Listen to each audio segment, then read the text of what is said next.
එතකොට 11 වෙනි ගානේදී ඔයාලට ඇත්තටම අහලා තියෙන විද්‍යුත් විභවය සම්බන්ධ ප්‍රශ්නයක්. හරි. අපි කියනවා මෙතන අපි ගානට යමු. Q1 නම් ලක්ෂ්‍ය ආරෝපණයක් O ලක්ෂයක රඳවා තබා ඇත. A සහ B ලක්ෂ්‍ය O සිට පිළිවෙලින් R1 R2 කියලා දීලා තිනවා. ඔයාලට පේනවා R1 දුර වැඩි R2ට වඩා.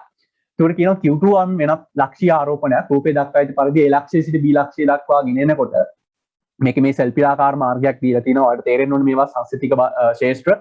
හරි. අපි සලකන හරියට අපි සලකන ගුරුත්වාකර්ෂණ ශේෂ්ත්‍රයකදී අපි ගුරුත්වාකර්ෂණ විභව ශක්තිය අපි දන්නවා ඒ ගමන් කරන පාත් එක නැත්නම් මාර්ගය මත රඳා පවතින්නේ නැහැ. එතකොට මේවා ඇත්තටම රඳා පවතින්නේ ඒ අදාළ ලක්ෂ්‍ය දෙකේ විද්‍යුත් විභව වෙනස මත. මම එතනදී අද කතා කරන්නම් අපි ඉස්සරහට දැන් මේක ගාන අපි කතා කරගෙන යනකොට මෙතනදී A ලක්ෂ්‍යය සහ B ලක්ෂ්‍යයේ විද්‍යුත් විභව වෙනස මත තමයි රඳා පවතින්නේ. හරි. අපි මෙතනදී කතා කරමු. එතකොට මාර්ගය ඇත්තටම අවශ්‍ය වෙන්නේ නැහැ. නමුත් මෙතනදී සල්පිලාකාර මාර්ග පතයක් ඔස්සේ ගෙන යන විට කරනු ලබන කාර්ය ප්‍රමාණය අපිට හොයන්න කියලා කියනවා. හරි. අපි ස්ථිති විද්‍යුතයේ යටතේදී අපි මෙන්න මේ විද්‍යුත් විභවය කියන රාශිය අඩක් වෙගෙන තියෙනවා. ඔයාලට මේ අදාළ පාඩමේදී ඔයාලා ඉගෙනගෙන තියෙනවා. විද්‍යුත් විභවය කියලා කියන්නේ අපි ඇත්තටම මෙන්න මේ ස්ථිති විද්‍යුත් ශේෂ්ත්‍රයකදී සිදු කරනු ලබන කාර්ය ප්‍රමාණය මැනීම සඳහා භාවිත කරන රාශිය. අපි විද්‍යුත් විභවය අර්ථ දැක්වීමට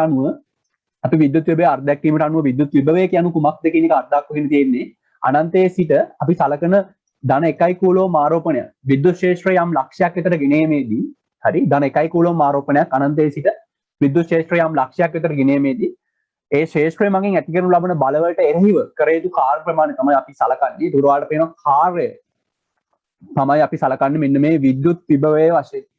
හරි. විද්‍යුත් විභවය වශයෙන් සලකන්නේ මෙන්න මේ සිදු කළ යුතු කාර්ය ප්‍රමාණය. එතකොට තේරුම් ගන්න. එහෙනම් අපි මේ විද්‍යුත් විභවය කියලා කියන්නේ එතකොට අපේ ස්ථිති විද්‍යුතයේදී ශක්තිය මැනීම සඳහා භාවිත කරන රාශිය. හරි. එතකොට අපි දන්නවා ඊට පස්සේ සමීකරණයක් අපි ඉගෙන ගන්නවා විද්‍යුත් විභව වෙනසක් යටතේ යම්කිසි ආරෝපණයක් ගෙන යනකොට නැත්නම් විද්‍යුත් ශේෂ්ත්‍රයක විද්‍යුත් විභව වෙනසක් යටතේ යම් ආරෝපණයක් ගෙන යනකොට අපිට සිදු කළ යුතු කාර්ය ප්‍රමාණය සඳහා අපි සමීකරණයක් ලියා ගන්නවා. අපි දන්නවා මේ සමීකරණයේ සිලබස් එකේ ඔයාලා මේක මේ ආශ්‍රිතව ගණන් හදලා තියෙනවා. අපි දන්නවා x සමානයි qr යක් ඩෙල්ටා v. හරි. ඒ කියන්නේ යම් අවස්ථාවකදී මෙන්න මේ විද්‍යුත් විභව වෙනසක් යටතේ යම් ආරෝපණයක් ගෙන යාමේදී ඒ සඳහා අවශ්‍ය වෙන ශක්තිය අපිට ලියන්න පුළුවන් සමීකරණයක් s සමානයි q ඩෙල්ටා v. අපිට මේක ඇත්තටම ධාරිත්‍රක කියන කොටසේදීත් අපි මෙන්න මේ විද්‍යුත් විභව වෙනසක් යටතේ ආරෝපණයක් ගබඩා කිරීමේදී සිදු කළ යුතු කාර්ය ප්‍රමාණය ආශ්‍රිත මේ සමීකරණය අපි භාවිත කරනවා. හරි. මෙතනදී අපි ඩෙල්ටා v කියලා සලකන්නේ ඒ අදාළ ලක්ෂ්‍ය දෙක අතර විද්‍යුත් විභව වෙනස. දැන් ඔයාලට පේනවා මෙතනදී A ලක්ෂ්‍යය සිට B ලක්ෂ්‍යය දක්වා තමයි ආරෝපණය රැඟෙන යන්නේ. එතකොට අපිට මෙතනදී රඳා පවතින A ලක්ෂ්‍යය සහ B ලක්ෂ්‍යයේ විද්‍යුත් විභව වෙනස. හරි. මේ අදාළ Q2 කියන ආරෝපණයෙන් අපි ගුණ කරන්න ඕන. මොකද මේ ආරෝපණය තමයි අපි රැගෙන ඉන්නේ. එතකොට අපිට හොයන්න පුළුවන් මේ සඳහා අවශ්‍ය කරන කාර්ය ප්‍රමාණය. නමුත් තේරුම් ගන්න අවශ්‍යයි අපිට මේ A සහ B ලක්ෂ්‍ය දෙකේ අපි විද්‍යුත් විභව සොයා ගන්න අවශ්‍යයි. මම ඒක ගැන කතා කරන්නම්. එතකොට අපිට මෙතන S සමානයි Q ඩෙල්ටා V. එහෙනම් අපිට මෙතනදී ඇත්තටම කර යුතු කාර්ය ප්‍රමාණය අපිට එන්නේ නම් අවසාන විභවය VB දක්වා තමයි එන්නේ VA සිට. මෙතනදී තව දෙයක් වල මතක තියාගන්න ඕනේ. මෙතනදී මේ සිදු කරනු ලබන කාර්යය සඳහා අපිට S සඳහා ධන පිළිතුරක් ලැබුණේ නම් නැත්නම් ධන අගයක් ආවේ නම් අපිට කියන්න ඕනේ මේ සඳහා සත්‍ය වශයෙන්ම කාර්ය සිදු කළ යුතුයි නැත්නම් ශක්තිය අවශෝෂණය වෙනවා. හරි. ඒ වගේම තමයි S සඳහා අපිට අම අවස්ථාවකදී ඍණාගයක් ලැබුණා නම් මේකේ පිළිතුර ඍණාව වුණා නම් හරි තේරුම් ගන්න මෙතනදී ශක්තිය නිදහස් වීමක් සිදු වෙනවා.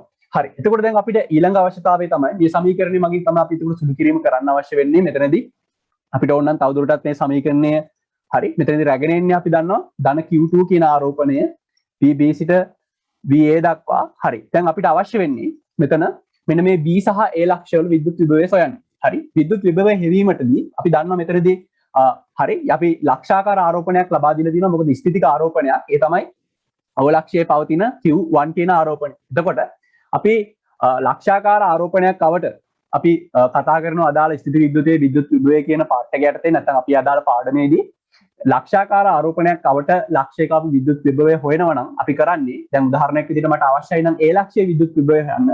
හරි අපි මෙතනදී කරන්නේ අනන්තයේ සිට හරි අනන්තයේ සිට 1 කූලෝම් ආරෝපණයක් මෙන්න මේ A කියන ලක්ෂයට ගෙනෙනකොට මෙන්න මේ ධන Q1 කියන ආරෝපණය මගින් ඇති කරන බලවලට එරෙහිව නැත්නම් මෙතනදී ඔයාලට පේන ධන කූලෝම් එකක ආරෝපණයක් ගේන්නේ මැදේ පවතින්නේ ධන කූලෝම් එකක ආරෝපණයක්. ඒ කියන්නේ Q1 කියන ධන ආරෝපණයක්. එතකොට මෙතනදී සජාතීය ආරෝපණ අතර විකර්ෂණයක් ඇතිවන්නේ. එහෙනම් අපි ඒ ලක්ෂ්‍ය වෙත අනන්තයේ සිට ධන 1 කූලෝම් ආරෝපණයක් ගෙන එනකොට ධන Q1 කියන ආරෝපණය මගින් ඇති කරන බලවලට එරෙහිව සිදු කළ යුතු කාර්යය තමයි අපි එතකොට ඒ ලක්ෂ්‍ය විභවය වශයෙන් අර්ථ දක්වන්නේ. ඒතර මේක අනුකලනයේ භාවිතයෙන් ඔයාලට මේ සමීකරණය අපිට ලැබෙනවා සිලබස් එකේ මේක අපිට ඔප්පු කරන්න නැහැ. එතකොට අපිට ඒ ලක්ෂ්‍යයට අනන්තයේ සිට ධන 1 කූලම් ආරෝපණයක් රැගෙනීමේදී ධන Q2 මගින් ඇති කරන විභවාන්තරය අපිට ලියන්න පුළුවන්.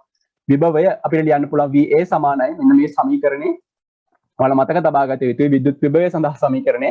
හරි Q බෙදීම R. හරි මෙතනදී අපි දන්නවා මෙතනදී ඇත්තරම ඒ ලක්ෂ්‍ය විද්‍යුත් විභවය ඇති කිරීමට දායක වෙන්නේ මේ හරියේදී අපි අර මධ්‍ය පවතින ස්ථිතික ආරෝපණය මගින් කියන්නේ Q1 කියන ආරෝපණය මගින් තමයි මෙතනදී ඇත්තරම ඒ ලක්ෂ්‍ය විද්‍යුත් විභවය ඇති කිරීමට දායක වෙන්නේ. එහෙනම් අපිට ලියන්න පුළුවන් 1/4 π එප්සයිලන් මෙතනදී විද්‍යුත් විභවය ඇති කිරීමට දායක වෙන්නේ ධන Q1 ආරෝපණය.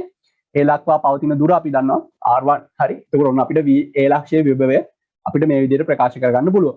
එතකොට අපිට ඊළඟට අවශ්‍ය වෙන්නේ B ලක්ෂ්‍ය විභවය. B ලක්ෂ්‍ය විභවයත් අපිට මේ විදිහට ලියන්න පුළුවන්. B ලක්ෂ්‍ය දක්වා අනන්තයේ සිට ධන 1 කූලම් ආරෝපණයක් රැගෙන එනකොට එතකොට ධන Q1 කියන ආරෝපණය මගින් ඇති කරන බලවලට එරෙහිව කර යුතු කාර්ය ප්‍රමාණය. එතකොට අපි ඒක ප්‍රකාශ කරන්නේ එප්සයිලන් Q බෙදීම R. හරි. එතකොට ඔයාලට මෙන්න මේ අනිවාර්යයෙන්ම ඔයාලා තේරුම් ගන්න මෙතන R වල වර්ගයක් එන්නේ. ගොඩක් ළමයි වරද්දන තැනක් ශක්තියේදී දැන් කූලම් නියමය සහ විද්‍යුත් විභවයේ සමීකරණ දෙක පටල ගන්නවා. මෙතනදී අපි R විතරයි ලියන්නේ මෙතන. ඒක තේරුම් ගන්න මේක මතක තියාගන්නයි අවශ්‍යයි ඔයාලට. මොකද මේක ඔප්පු කිරීම වලක් සිලබස් එකේ නැති නිසා. හරි. එතකොට අපිට පුළුවන් B ලක්ෂ්‍ය විද්‍යුත් විභවය ලියන්න 1/4 π එප්සයිලන් ධන Q1 මගින් ඇති කරනවා. මෙතනදී පවතින දුර R2. හරි. එතකොට ඔන්න අපිට A ලක්ෂ්‍යය සහ B ලක්ෂ්‍යය අපිට විභව දෙක ලියා ගන්න පුළුවන්කම ලැබුණා. දැන් අපි දන්නවා මෙතනදී R1 ප්‍රමාණය වැඩි නිසා R1 දුර වැඩි R2ට වඩා. ඒ නිසා ඔයාලා තේරුම් ගන්න මෙතනදී VA R1 වැඩි නිසා VA ට වඩා VB විශාල වෙනවා. එහෙනම් ඔයාලට පුළුවන් එහෙනම් අපි උඩින් ලියාගත් සමීකරණයට ආදේශ කරන්න. මෙතනදී කළ යුතු කාර්ය ප්‍රමාණය සමානයි x සමානයි මෙන්න මේ සමීකරණය අපිට ආව පළවෙනියට මම එක කියලා ලියන්නම් ධන Q2 වාරයක් VB ඍණ VA. එහෙනම් අපිට තියෙන කෙලින්ම එතනදී ආදේශ කරගන්න. ඔයාලට තේරෙනවනේ මෙතන h ධනා ගියා. ධන Q2 වාරයක් මෙතනදී අපිට VA ආවේ 1/4 π එප්සයිලන්. හරි. 1/4 π Q1 බෙදීම R1 ඍණ මේ A ලක්ෂ්‍ය අතර මේ PA විභවාන්තරය මෙතන අපිට එනවා විභවය. හරි. මෙතන එනවා අපිට Q1 අතර මේ වගේ ධන ලියන්න අවශ්‍ය නැහැ. නමුත් ඔයාලා ලියන්න R2 වාරයක්. හරි. දැන් ඒකට ඔයාලට මේක තේරෙනවා. මේක අපිට පොදු පදේ දෙයට ගන්න පුළුවන්. මෙතනදී Q1 සහ 1/4 π එප්සයිලන් පොදු වෙනවා. එතකොට ධන Q2 Q1 බෙදීම 4 π එප්සයිලන් ඔයාලට පේනවා මෙතන 1/R1 ඍණ 1/R2 කියලා ඔන්න ඔයාලට පිළිතුර ලැබෙනවා. හරි.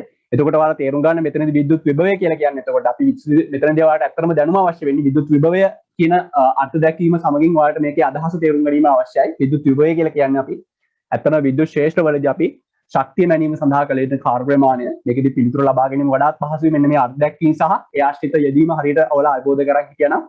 මෙතනදී එතකොට විද්‍යුත් අතරම විද්‍යුත් විභවය කියලා කියන්නේ අර අපි කතා කරන සංස්ථිතික බල මේවා අපි ඇත්තටම පාත් එක මත නැත්නම් ගමන් කරන මාර්ගය මත රඳා පවතින්නේ නැහැ. අපි දන්නවා ගුරුත්වාකර්ෂණ විභව ක්ෂේත්‍රයකදී උනත් ගුරුත්වාකර්ෂණ විභව ශක්තිය කියලා කියන්නේත් අපි මේවා සංස්ථිතික බල. එතකොට මේවා ගමන් කරන මාර්ගය මත රඳා පවතින්නේ නැහැ. මේ මොන මාර්ගය ඔස්සේ ගියත් අවසානයේ මේ වස්තුන් ගමන් කරලා තියෙන උස මත තමයි රඳා පවතින්නේ. ඒ වගේ තේරුම් ගන්න මෙතනදී අර L කියලා පාට සල්පිලාකාර මාර්ගයක් දීලා තිනවා. නමුත් මේවා අපි ස්ථිතික බල. හරි සංස්ථිතික බල. එතකොට සංස්ථිතික බල මතක තියාගන්න රඳා පවතින්නේ එහි ආරම්භක සහ අවසාන ලක්ෂ්‍ය මත විතරයි ගමන් කරන මාර්ගයෙන් ස්වයංක්ත.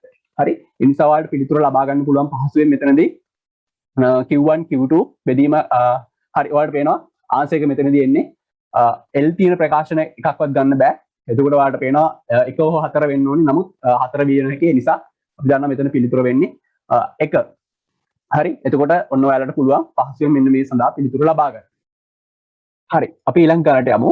ඔයාලට ඊළඟ ගානේදී අහලා තියෙන්නේ ඇත්තටම සරලන වටේ චලිතය දෙන වස්තුවකට හරි ශක්තිය සම්බන්ධ ගැටලුවක්. එතකොට ඔයාලට මෙතනදී සරලන වටේ චලිතයේ යෙදෙන වස්තුවක ශක්ති සමීකරණ සහ ශක්තිය කොහොමද විචලනය වෙන්නේ?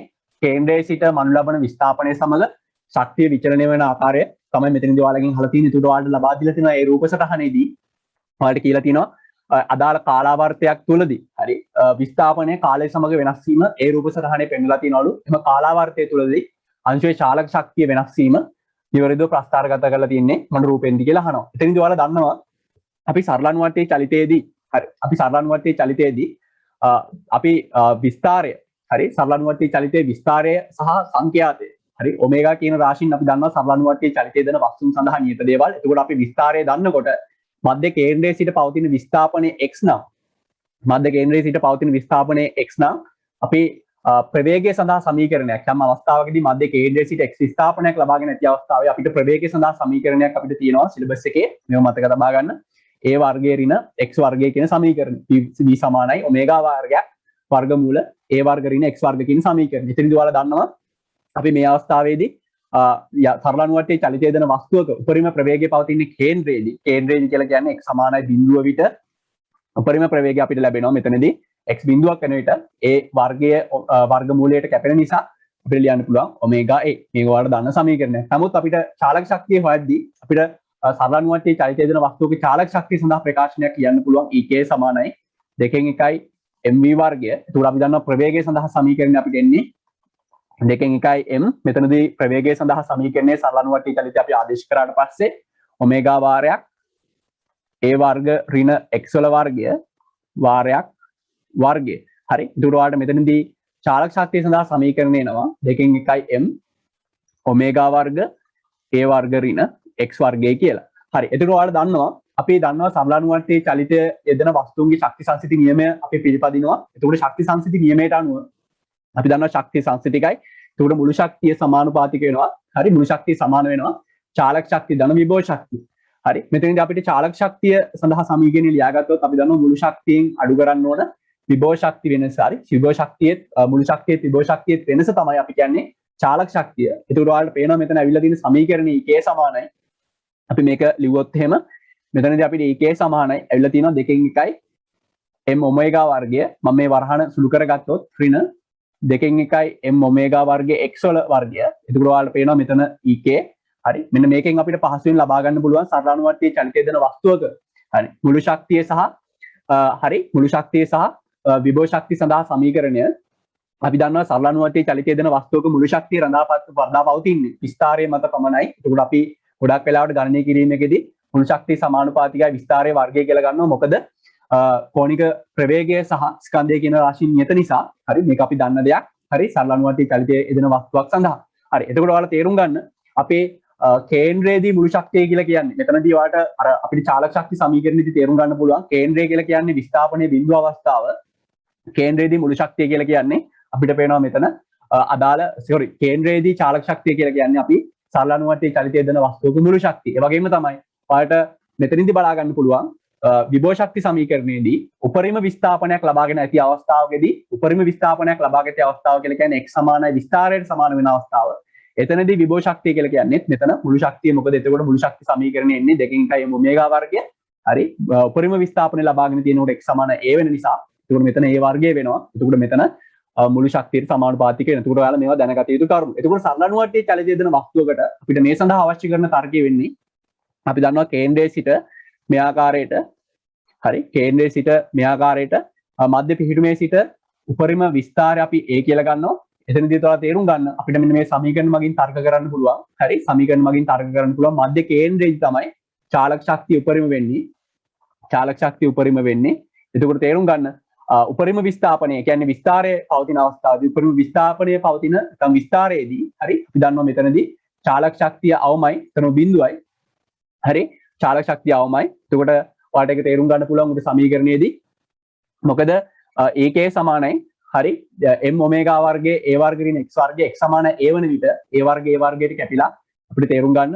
එතකොට x සමාන a වෙන විට හරි මෙතනදී චාලක ශක්තිය බිඳුවක් වෙනවා. නමුත් අපි දන්නවා උපරිම විස්ථාපනයේදී නැත්නම් උපරිම විස්තරයේදී විභව ශක්තිය නම් උපරිම වෙනවා. විභව ශක්තිය උපරිම වෙනවා. එතකොට අපි මෙතනදී පහසුවෙන් අපිට ගන්න පුළුවන්. එතකොට මේක තර්ක කරලා මෙන්න මේ ධර්ම භාවිතා කරලා එහෙනම් ඔයාලට පේනවා කාලාන්තරයේ t බෙදීම 4ක් කියලා කියන්නේ උපරිම විස්තරය ලබාගෙන තියෙන අවස්ථාව. උපරිම විස්තරය ලබාගෙන තියෙන අවස්ථාව. එතකොට මෙතනදී x සමානයි a අවස්ථාව. මේ හරියේදී චාලක ශක්තිය අවම විය යුතුයි. චාලක ශක්තිය අවම විය යුතුයි. එතකොට ඒ පිළිතුර ලැබිලා තියෙන එක වගේ අපිට අයින් කරන්න පුළුවන් දෙක කොහොමත් වැරදි. තුන්වෙනි එක වැරදි. ඔයාලට පේනවා t සමානයි 4ක් වෙන විට චාලක ශක්තිය උපරිම වෙලා තියෙනවා හැකි. හතරවෙනි ප්‍රකාශයත් වැරදි. ඔයාලට පේනවා නිකම්ම මෙතනදී පළවෙනි පිළිතුර කියලා ලබා ගන්න පුළුවන්. අනිත් තර්කත් ඔයාලා බලන්න. හරි. t බෙදීම දෙකක් වෙන විට ඔයාලට පේන විස්ථාපනයේ බිඳුවයි. ඒ කියන්නේ කේන්ද්‍රයේ පවතින අවස්ථාව. කේන්ද්‍රයේ පවතින අවස්ථාව. මෙතනදී කේන්ද්‍රයේදී අපි කතා කරා කේන්ද්‍රයේදී මුළු ශක්තිය නැත්නම් කේන්ද්‍රයේදී චාලක ශක්තිය කියලා කියන්නේ ඇත්තටම සරලානුවට්ටියේ චලිතය දෙන වස්තුවේ මුළු ශක්තිය. හරි කේන්ද්‍රයේදී චාලක ශක්තිය කියලා කියන්නේ ඔයාලට පේන x සමානයි බිඳුවක් වෙන විට හරි එතකොට ඔයාලට වෙනවා 2 1 m ඔමේගා වර්ග a වර්ග. a වර්ග කියලා කියන්නේ මෙතන අපිට පේනවා මුළු ශක්තිය සමීකරණය තමයි අපිට ලැබෙන්නේ. එහෙනම් කේන්ද්‍රයේදී චාලක ශක්තිය කියලා කියන්නේ මේ සරලානුවට්ටියේ චලිතය ඔයාලා ඉගෙන ගන්නකොට මේ වැදගත්ම කරුණු හරි මේවා ඔයාලගේ තියරි නෝට් බලන්න අමතක කට්ටිය. එතකොට ඔයාලට පුළුවන් මෙතන පහසුවෙන් ඔන්න මුළු ශක්ති සමීකරණයත් කේන්ද්‍රයේදී චාලක ශක්තිය සමාන වෙනවා මුළු ශක්තියට. එතකොට ඔයාලට පහසුවෙන් පළවෙනි පිළිතුර ලබා ගන්න පුළුවන්. වගේම තමයි ඔයාලා යම් අවස්ථාවකදී මේ ආශ්‍රිත ගැටලුවක් ආවොත් අපිට අර අපි ක්‍රියාදිච්ච තියරි නැත්නම් ඒ තර්ක ඔයාලට මතකයේ තබා ගත යුතුයි. මොකද පහසුවෙන් ඔයාලට මේ විදිහට එක තර්කයකින් පවා අපිට පිළිතුර ලබා ගන්න පුළුවන්. හරි. එහෙනම් ඔයාලට පේනවා මෙතන ආංශක වෙන්නේ 1. හරි. අපි ඊළඟ ප්‍රශ්නයට යමු. ඔයාලට පෙන්වනවා ඊළඟ ප්‍රශ්නේදී සරලානුවට්ටියේ චලිතය ආශ්‍රිතව ප්‍රශ්නයක් නෑ ඔයාලගෙන් අහලා තියෙන්නේ. මෙතනදී ඔයාලගේ සරලානුවට්ටියේ චලිතය අර්ථ දැක්වීම සම්බන්ධව ඔයාලා මතක තබා ගත යුතු වැදගත් කරුණක් තියෙනවා. මෙන්න මේ හරි මෙතනදී ඔයාලගේ පිළිතුරු වල ඔයාලට පේනවා සරලානුවට්ටියේ චලිතයක්ද නොවන චලිතයක්ද කියන එක ඔයාලා තේරුම් ගන්න ඕන. අපි සරලානුවට්ටියේ චලිතය අර්ථ දැක්වීම අනුව අපි සරලානුවට්ටියේ චලිතය අර්ථ දක්වන්නේ සෑම විටම මධ්‍ය කේන්ද්‍රය දක්වා පවතින බලයක් මගින් මධ්‍ය කේන්ද්‍රයේ සිට පවතින විස්ථාපනයට අනුලෝමව සමානුපාතිකව හරි අනුලෝමව සමානුපාතික වන්නා වූ තොරණයක් නැත්නම් බලයක් යටතේ නැවත නැවත නිශ්චිත කාලාන්තරවලදී නැවත නැවත සිදුවන බල තමයි අපි කියන්නේ සරලානුවට්ටියේ චලිතය කියලා. අපි දන්නවා සරලානුවට්ටියේ චලිතයේ දෙන වස්තුවක් සැලකුවාට පස්සේ එයා හැමතිස්සම එයාගේ බලයක් පවතිනවා මධ්‍ය කේන්ද්‍රය දෙසට. මධ්‍ය කේන්ද්‍රයේ සිට පවතින විස්ථාපනයට සමානුපාතිකව එයාගේ තොරණය සහ බලය කියන රාශීන් දෙකම සමානුපාතිකව වැඩි වෙනවා. නිශ්චිත කාලාන්තරවලදී නැවත නැවත සිදුවන චලිත තමයි අපි කියන්නේ සරලානුවට්ටියේ චලිතය. ඒ වගේම තමයි සරලානුවට්ටියේ චලිතයක් වීමට නම් අපි කතා කරන සරලානුවට්ටියේ චලිතයේ ලාක්ෂණික සමීකරණය. හරි සරලානුවට්ටියේ චලිතයේ ලාක්ෂණික සමීකරණය පිළිපදින්න අර්ථ දැක්වීම මෙන්න ලාක්ෂණික සමීකරණ.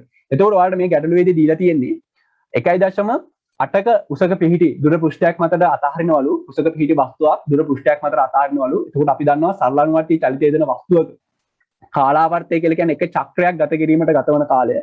හරි එක චක්‍රයක් ගත කිරීමට ගතවන කාලය. එතකොට අපි යම් උසක සිට පොළොව දක්වා තමයි අතාරිනවා කියලා කියන්නේ. මෙතනදී මේ උස වලට දීලා තියෙනවා 1.8 මීටර කියලා. හරි එහෙනම් අපිට පුළුවන් කාලාවර්තය කියලා කියන්නේ එක චක්‍රයක් කියන්නේ ආරම්භක ස්ථානයේ සිට වැටිලා නැවත ආරම්භක පිහිටුම හරි ආරම්භක පිහිටුමේ සිට වැටිලා නැවත එම පිහිටුම දක්වාම ගත කිරීමට ගතවන කාලය තමයි කාලාවර්තයක් කියලා කියන්නේ. අපිට පුළුවන් එහෙනම් මෙතනදී ඒ ප්‍රතිවිරුද්ධ කෙළවරට වැටීමට ගතවන කාලය අපිට හොයන්න පුළුවන්. x සමානයි අපිට චලිත සමීකරණයක් භාවිතා කරන්න පහළට x සමානයි ut ධන 2 1 at වර්ගය. අපි දන්නවා මෙතනදී ගුරුත්විද ත්වරණය යටතේ වැටෙන්නේ. ඒ වගේම ඔයාලට තව වැදගත් තියරි එකක් කියලා තියෙනවා මෙතනදී පූර්ණ ප්‍රත්‍යස්තය කියලා. හරි පූර්ණ ප්‍රත්‍යස්තය කියලා කියන්නේ ශක්තිය හානියක් නැත්නම් චාලක ශක්තිය වෙනසක් වෙන්නේ නැහැ. හරි ශක්ති සංසිතිකයි කියන එක. ඒ කියන්නේ නැවත ආරම්භක පිහිටුමටම බෝලේ ගමන් කරනවා කියන එක තමයි මේ පරිපූර්ණ අවස්ථාවක් ඔයාලට දීලා තියෙන්නේ. හරි නැවත ආරම්භක පිහිටුම වස්තුව ගමන් කරනවා. මෙතනදී අපි දන්නවා විස්ථාපන 1.8යි ආරම්භයේ නිශ්චලතාවය අතාරින නිසා මෙතන මේ u කියන පදයේ බිඳුව නිසා අපිට මෙතන බිඳුව දාන 2 1යි. අපි දන්නවා මෙයා ගුරුත්විද ත්වරණය යටතේදී තමයි චලිත වෙන්නේ. g වාරයක් t වර්ගය. හරි මෙතනදී ඔයාලට පහසුවෙන් කාලාවර්තය ගණනය කරගන්න පුළුවන්. හරි කාලාවර්තය ගණනය කරගන්න පුළුවන්. මම g විදියට අපි 10 පාවිච්චි කරාට පස්සේ මෙතන 1.8 දෙකෙන් ගුණ කරවට පස්සේ 3.6 සමානයි 10 වැඩි කිරීම t වල වර්ගය. එතන අපිට එනවා t වල වර්ගය සමානයි 0.36 වර්ගමූලය. හරි මෙතනදී අපිට එනවා 0.6යි තප්පර වෙනවා. මේකෙදි ප්‍රතිවිරුද්ධ කෙළවරට යාමට. නමුත් අපි දන්නවා කාලාවර්තය සමාන වෙනවා. කාලාවර්තය සමාන වෙනවා ඒ සම්පූර්ණ චක්‍රයක් නිසා අපි දන්නවා t සමානයි 2යි t විය යුතුයි. නිසා මෙතන කාලාවර්තය වෙන්නේ 1.2යි තප්පර. නමුත් ඔයාලා තේරුම් ගන්න ඕන මෙතනදී අපිට මෙතනදී කාලාවර්තය ලැබුණා. නමුත් කාලාවර්තය ලැබුණා මේ සරලානුවට්ටියේ චලිතයේදී නොවේද යන්න පැහැදිලි කරගන්න. අපි දන්නවා සරලානුවට්ටියේ චලිතයේ ලාක්ෂණික සමීකරණය හරි අර්ථ දැක්වීමට අනුව සෑම විටම කේන්ද්‍රය දක්වා පවතින බලයක් මගින් කේන්ද්‍රයේ සිට විචලනය වන්නා වූ නැත්නම් කේන්ද්‍රයේ සිට මනින් ලබන විස්ථාපනයට අනුලෝමව සමානුපාතික වන්නා වූ තොරණයක් නම්. එතකොට අපි දන්නවා ඒ සමානුපාතික වෙනවා විස්ථාපනයට. නමුත් අපි දන්නවා සරලානුවට්ටියේ චලිතය දෙන වස්තුවක් කේන්ද්‍රයේ සිට ගමන් කරන්නේ එතරම් මන්දනේ. හරි මොකද ඔයාලට මෙන්න මේ ආවර්ත කාලයේ වන පරීක්ෂණයකදී හරි අපි දන්නවා මෙන්න මේ අවලම්බ බට්ටාගේ නැත්නම් හරි මෙන්න මේ අවලම්බ බට්ටාගේ ආවර්ත කාලයේ වන පරීක්ෂණයේදීත් අපි දන්නවා මෙයා විස්ථාපනය කරන්න දිශාවට ප්‍රතිවිරුද්ධ දිශාවට තමයි මෙයාගේ බලය පවතින්නේ.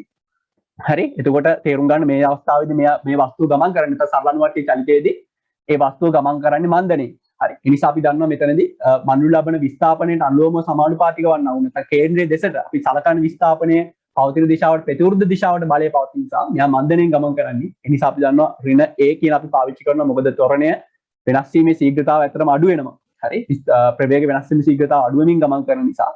එතකොට අපිට මෙතනදී x සමානුපාතිකයි. මම මෙතනදී අපිට පුළුවන් ඍණ ලකුණ අනිත් පැත්තට දාගන්න. A සමානුපාතිකයි ඍණ x. එතකොට අපිට සමානුපාතික නියතිය අයින් කරලා සමානයි නියතයක් දාගෙන ඍණ x අපි මේ නියතය වශයෙන් ප්‍රකාශ කරන්නේ. අපි දන්නවා සරල අනුවර්තී චලිතය දෙන වස්තුවක් සඳහා අපි k සමානයි ඔමේගා වර්ගය. මොකද කෝණික ප්‍රවේගය නියත වෙනවා. හරි. කෝණික ප්‍රවේගය නියත වෙනවා. ඒ නිසා අපිට සරල අනුවර්තී චලිතයේ ලාක්ෂණික සමීකරණය එනවා. a සමානයි ඔමේගා වාරයක් මම ඍණ ලකුණ ඉස්සරහට දාගත්තොත් ඍණ ඔමේගා වර්ග x කියන පොදු සමීකරණය. හරි. එතකොට ඔයාලට පේනවා මෙතනදී වැදගත් සම්බන්ධයක්. හරි.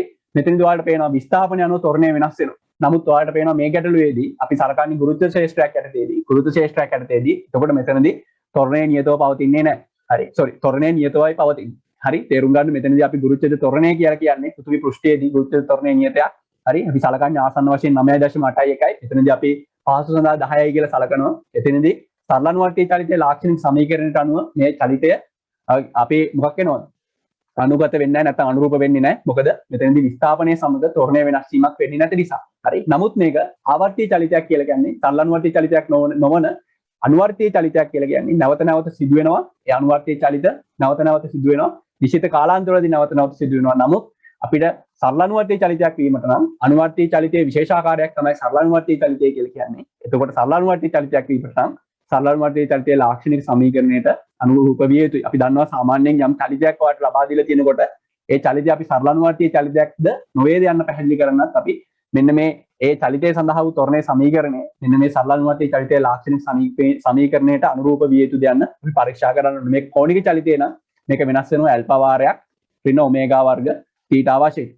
මේක කෝණික චලිතය දෙන වස්තුවක් සඳහා ඒ වගේම මොන චලිතය වුණත් අපි තේරුම් ගන්න ඕන ඒක සරල අනුවර්තී චලිතයක් වීමට නම් මෙන්න මේ සමීකරණයට අනුරූපව හැසිරිය යුතුයි. ඒ නිසා අපිට පිළිතුර වෙන්නේ ඔයාලට පේනවා සරල අනුවර්තී චලිතය නොවන එහෙත් කාලාවර්තය 0.12ක් විය යුතුයි.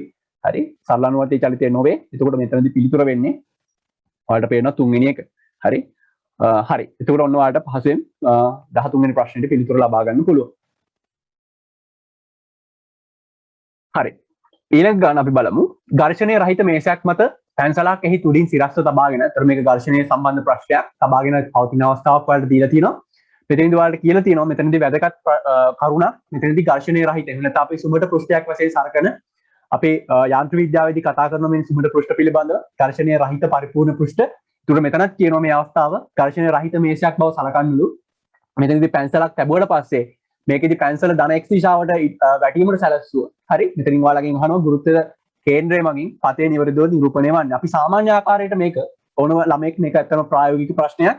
ඔයාලට මේ මොහොතේ වුණත් ඒක කරලා බලන්න පුළුවන්. සාමාන්‍යයෙන් අපි සලකන යාන්ත්‍රික රාමුව තුළ මේ විදිහට අපි පැන්සල අතෑරියා නම් ධන x දිශාවට අපි දන්නවා මේකේ පිළිතුර විය යුත්තේ අංක 1. නමුත් මෙතනදී වැදගත් දෙයක් මේක පරිපූර්ණ අවස්ථාවක්. මෙතනදී අපි සලකන අපේ සාමාන්‍ය යාන්ත්‍රික අපි සලකන නැත්නම් ප්‍රායෝගික අවස්ථාවක් නෙමෙයි. මෙතනදී තේරුම් ගන්න මේ මේසේ ඝර්ෂණය රහිතයි.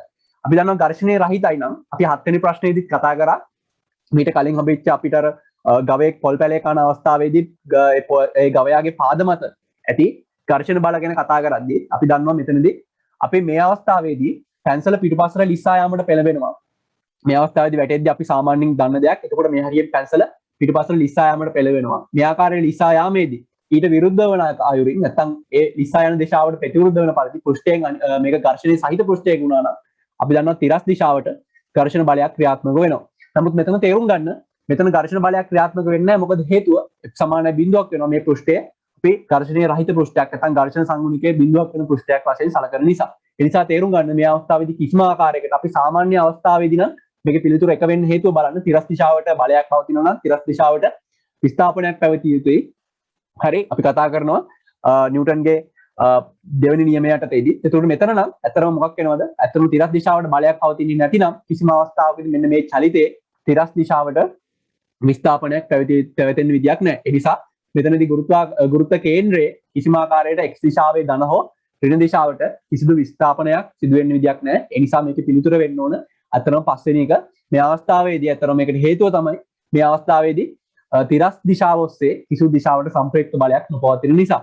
හරි. මේක එතකොට හොඳ ප්‍රශ්නයක්. හැබැයි මේකේ සරල තර්කයේ තේරුම් ගන්න නම් ප්‍රායෝගික අවස්ථාව සහ මේ අවස්ථාවේදී පවතින තරල තර්කය තමයි තිරස් දිශාවට විස්ථාපනයක් නොමැති වීමට හේතුව වෙන්නේ. තිරස් දිශාවට යොමු වෙන බලයක් නොමැති වීම. හරි. මොකද හේතුව මෙතනදී ඝර්ෂණය ශුන්‍ය නිසා. හරි. අපි දන්නා මෙතන එහෙනම් පිළිතුර 5. හරි. අපි යමු ඊළඟ ප්‍රශ්නෙට. ඔයාලගේ ඊළඟ ප්‍රශ්නේ 15 වෙනි ප්‍රශ්නේදී අහලා තියෙනවා. පෙන්න ඇති පරිපතෙහි එක් එක් ඍජුකාරක දියෝඩය ඉදිරි නැඹුරු කිරීම සඳහා අපි දන්නා පෙර නැඹුරු කිරීම සඳහා 1 වෝල්ට් වෝල්ටීයතාවයක් අවශ්‍යයි. ඒ කියන්නේ මේ දවා දීලා තියෙන දියෝඩ හරි පෙර නැඹුරු කිරීමට නම් පෙර නැඹුරු වෝල්ටීයතාවය අපි සාමාන්‍යයෙන් ඉලෙක්ට්‍රොනික්ස් වලදී ඉගෙන ගන්නවා. සාමාන්‍ය සිලිකන් ඩයෝඩ් එකේ නම් 0.7යි. හරි ජර්මේනියම් එකක නම් 0.3යි. නමුත් එතනදී ඔයාලට පහසු සඳහා හරි සුළු කිරීමේ පහසු සඳහා 1 වෝල්ට් කියලා දීලා තිනවා. ඒ කියන්නේ මේ අවස්ථාවේදී පෙර නැඹුරු කරනවා කියලා කියන්නේ අපි දන්නවා ඩියෝඩයක් කියලා කියන්නේ PN සංදියක්.